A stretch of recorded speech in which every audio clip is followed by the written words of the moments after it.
Hi guys, welcome in to Rover Sports. Apologize for the cold. Just happened to get back from actually a Thanksgiving trip, and I wanted to talk today about some breaking news, and that is Chip Kelly going to the UCLA Bruins. And I think that this hire is absolutely fantastic for the UCLA Bruins, and I'll tell you why. Chip Kelly dominated at Oregon. With Marcus Mariota, he kind of reinvented football with the style of play of the hurry-up offense, importing Mariota, getting really fast guys like LaMichael James to play in his system. And Chip Kelly didn't do it with five-star recruits. He was trotting out 3-star, 4-star guys. And he owned the Pac-12 North. He just was fantastic. He was able to beat Stanford a lot. Marcus Mariota was a Heisman. He recruited Johnny Football there. He made it to a national title game. He played in a Fiesta Bowl. I believe he won a Fiesta Bowl against Kansas State. I think he might have only lost like 6 or 7 games, and he just was a smash success. It was a huge success. And then when the Eagles signed Chip Kelly back in, I want to say 2011, it was considered the hottest hire that the NFL could have made. And then Chip, first year with the NFL scheme, he went in there. Team won 11 games. The team was succeeding. The Eagles were succeeding. But then with Chip Kelly, the problem is that the NFL game is 16 games a season. You don't have as much control over your players as you do in college. Like, the NFL players, like guys on the Eagles like Shady McCoy, Deshaun Jackson, guys he didn't like, they would go out, they would party. When you're in the professional ranks, you're just able to kind of go out and you kind of monitor yourself. It's just the same problem that Nick Saban, if you read the Nick Saban biography, he ran into with the Dolphins, is that in South Beach, he couldn't micromanage these guys anymore. He had to let these guys be independent. And Chip Kelly, too, he also had a problem listening to guys that differed with him in opinion. He likes to kind of be a dictator in a lot of ways, and that's what college football coaches kind of are. And that's why he butted heads with Howie Roseman, and he wanted to get in guys that he really liked to be around. But the problem is that he inherited Andy Reid talent, and Andy Reid wasn't as rigorous with the type of, personality that a Chip Kelly guy might want. And he was stuck kind of with Andy Reid players, which were talented players, but didn't match up to his chemistry standards. So Chip's all about the chemistry. Chip Kelly is all about guys that fit a certain mold, that, won't go out on weekends, that are, very robotic in the way that they go about their business, very dependable, and not crazy free-spirited guys, kind of like mellow Marcus Mariota type guys. That's the guys he wants to recruit. And there's plenty of guys out there like that out there in college football.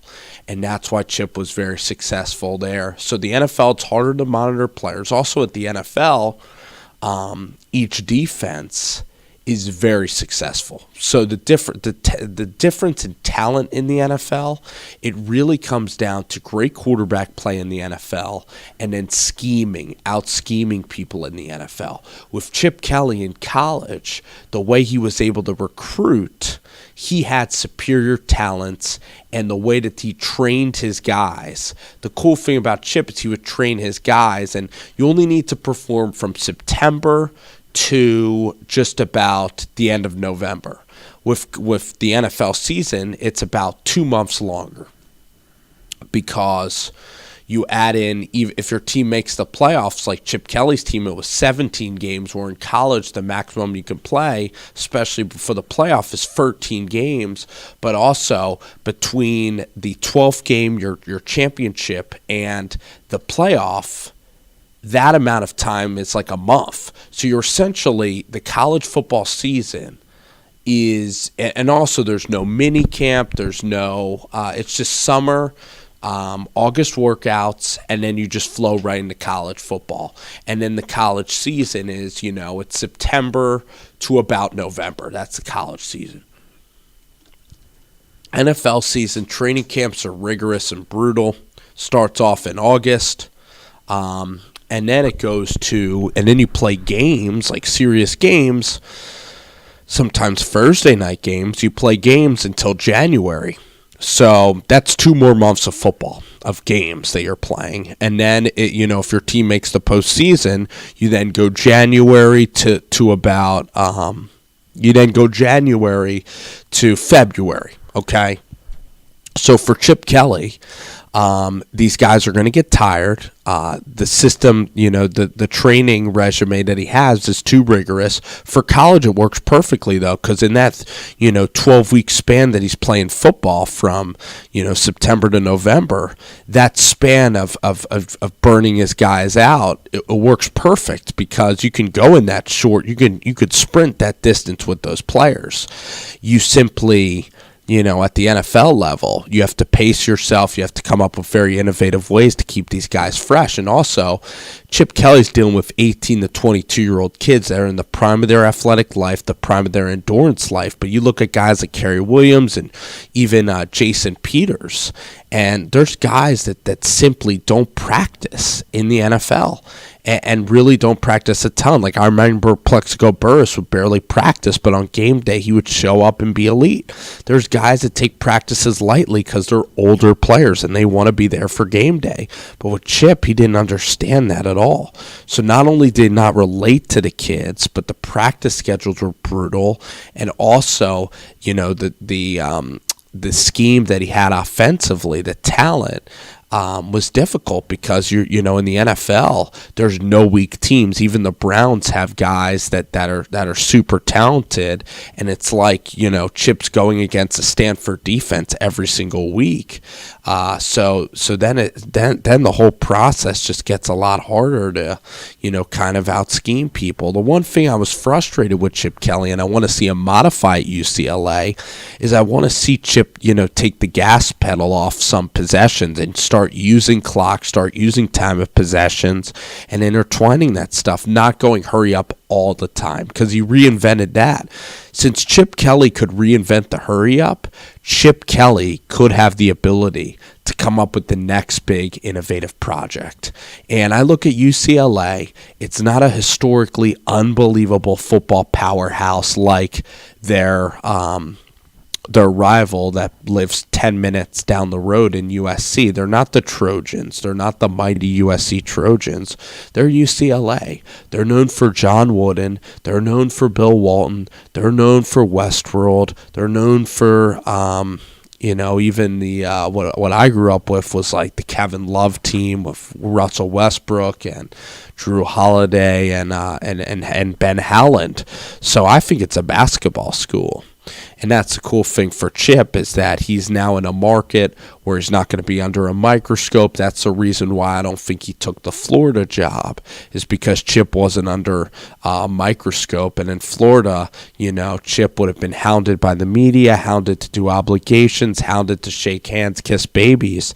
And I totally get that that's not his thing. He's a more quiet, reserved guy who would rather not have to deal with the stresses to him that's stressful of having to come up with conversations to talk about and having to, pretend to act like he's very interested in other people and what they're doing. And Chip's still a nice guy, and you could be a nice guy while kind of being an introverted guy, and it's kind of what Chip's about. But I think for UCLA, this is a blast hire, because if they weren't going to get Chip Kelly, then let's look at the guys that they could have gotten. I mean, I know UCLA's in a great location in LA. It's great for recruiting.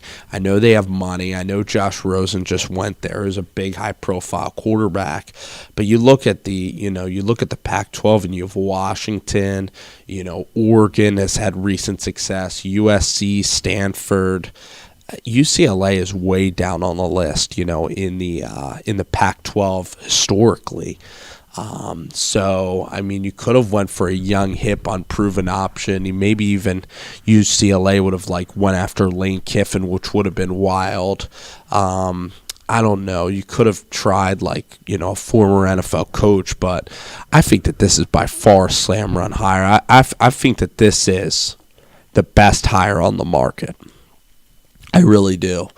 And I think that Chip knows the Pac-12 footprint really well. He's dominated there. He knows that conference. He can readjust.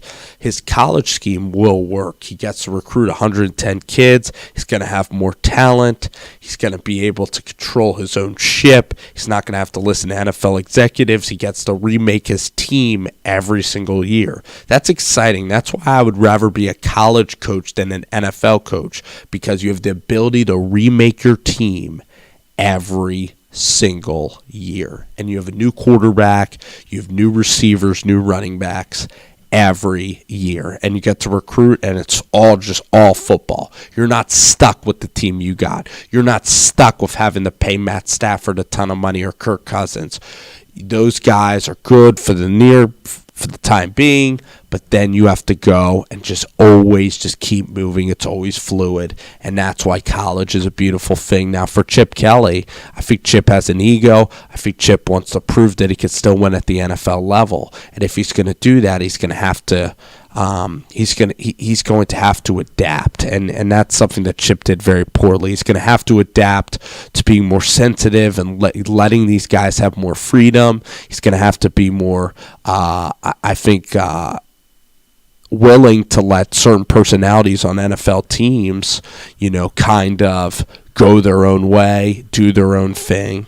Bill Belichick and Bill Parcells, as long as they're at the facility, then they're fine. Bill Parcells and Lawrence Taylor had some crazy stories where LT would be out all night, but as long as LT was ready for game day, the Big Tuna was happy. And that's kind of the opposite with Chip Kelly. Chip wants to know what everybody's doing. He even put sleeping monitors on his players. He was treating them, again, a little bit too much like a dictatorship. And that made, grown men and NFL guys uncomfortable. That made those adults, those 32-year-old vets, that really made them uncomfortable that the coach had that much power. And that's why you're seeing Sean McVay, Doug Peterson, these guys, these young coaches are having a lot of success because they relate to the players, they relate to their schedules, and they relate to the stresses that they have or the family time that they deserve, and they just relate better as people. And that's NFL's more very people business, where in college football, the school's helping you out, everybody else kind of helping you out with the people and the team. So I think Chip can scheme it up. I think Chip will do a really nice job scheming it up. And I think for UCLA, a guy who knows this conference really well, I think Chip's a great innovator of football. I think he works very hard. And I think that he has learned lessons.